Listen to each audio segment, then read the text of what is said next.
What is up everyone, in today's video I am going to show you how to fix battery drain in Narzo 70 Pro.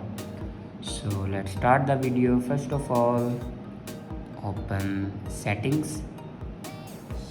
In settings, scroll down and here you can see the option battery. Now click on battery and then scroll down and here you can see your battery draining apps. Now click on the app who used most battery and then here you can force stop the app.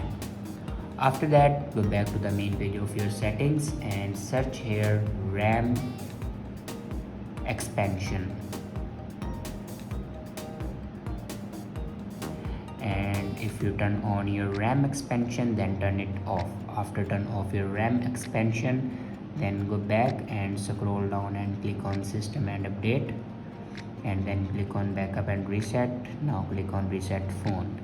In last you can see the option erase all data. Now click on it and here enter your password for erase all data. Erase all data basically means factory data reset. It will remove all the data in your device like photos, videos, documents. Everything will be removed in your device. After doing these steps, your problem will be fixed. I hope this video is helpful for you. Thanks for watching.